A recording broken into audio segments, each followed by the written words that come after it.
explain to me, like I'm a 5-year-old, what you do. As a mayor. As a mayor? As a mayor, yes, not as trying to be entrepreneur as well. No. All right, so as the mayor, my job is to ensure that our town, that everything in the town works. So I oversee that the staff do their work. Firstly, I think that's the most important thing. The second important thing is that we make rules so that everybody can live in town, that everything is once again working, that there's peace and quiet and so forth. So we ensure that people are safe on the roads, we make sure that houses are being built safe in formal areas, but we're not the police. So a lot of people don't understand the three spheres of government concept, the fact that we've got national, provincial and local government, all with different functions and powers. So many people think, I even ask a whole hall full of matrics Saturday morning, do you think safety is the job of the mayor? They said, yes. Do you think social development is the job of the mayor? Yes. But it isn't. The job of the mayor is to ensure that there's basic services, that the town function, that there's roads, and the management of the living space. Then in terms of all the other stuff, in terms of the constitution, and the 5-year-old might not understand that, but you would, is the functions and powers are being divided. And the municipality is a creature of statute, which means you cannot, although you're a legislative body, so we make laws, but it's only for your local community. I cannot make a law that rules the country, or that say I'm going to start my own army or police force, and so on. So yes, we do spend, for instance, a lot of money on safety, but all that function still resides under the South African Police Service. So we're using ratepayers' money to assist them, basically. We're not now the police service. And we're only doing that because my residents tells me that they worry about their safety with each and every community meeting. That's the #1 worry, and actually nationally, not only here, and so on. So yeah, although everybody thinks that your job is, and that you've got all these powers, your job is to make sure that the town work, that your officials do their work, we do that oversight role, we make laws, and then obviously we tax people. Not that we want to, legislation, like for instance farmers tell me, but why do I need to pay taxes? You don't do anything for me.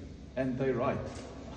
The municipality, especially a B municipality, we do nothing for farmers. That's the truth. But legislation, national legislation, state that they pay taxes.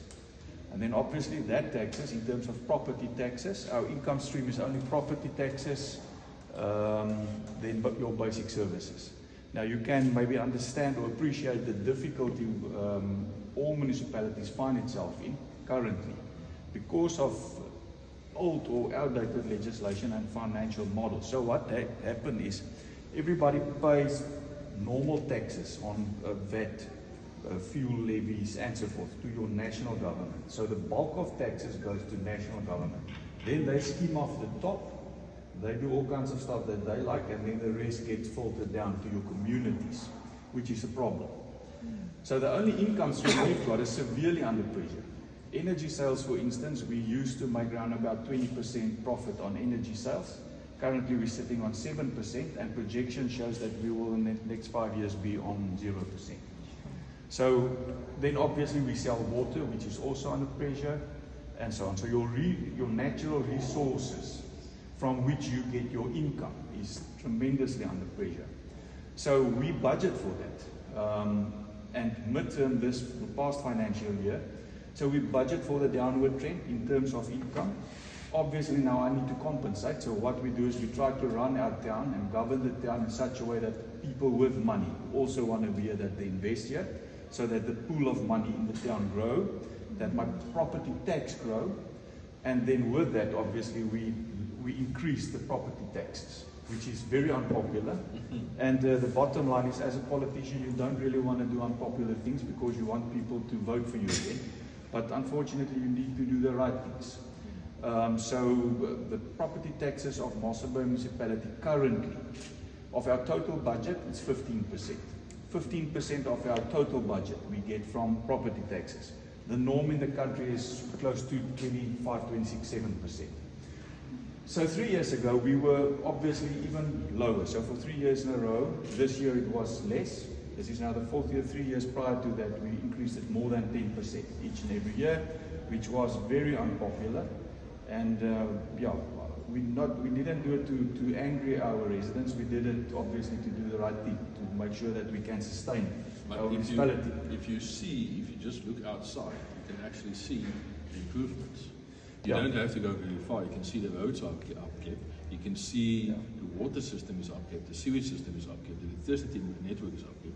I come from the Eastern Cape, and I know the amount of money that goes into the municipality and the amount that actually does not come out at all. So this, to me, is a win scenario. And you can't do anything without money. You need money.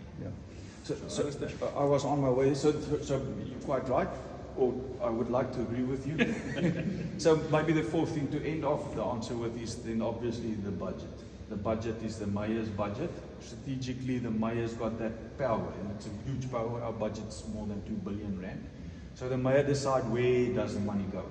And that also maybe sounds better than it really is, because the bulk of our budget goes towards contracted services, towards energies that you buy, which is also bulk services you buy, and then your employees. So none of these we determine, but it's the bulk of our expense. So within the 300 and odd million rand that is our capital budget, there you can move a bit more, and 80% of those goes towards infrastructure. Each and every year, that's your water, roads, and so forth, and so on. Not maintenance from your operational budget. So within your budget, you've got obviously capital and operational budget, and then it's the mayor's job to decide where's the priorities, obviously in consultation with the communities and councillors, and then to do the oversight role to see that that money has been spent according to what you say in terms of your service delivery budget implementation plan, and then you get audited on that. And we're obviously very proud that we're one of 15% of the municipalities in South Africa that once again got a 6th consecutive clean audit. So that's in a nutshell the job of a mayor. Thank you.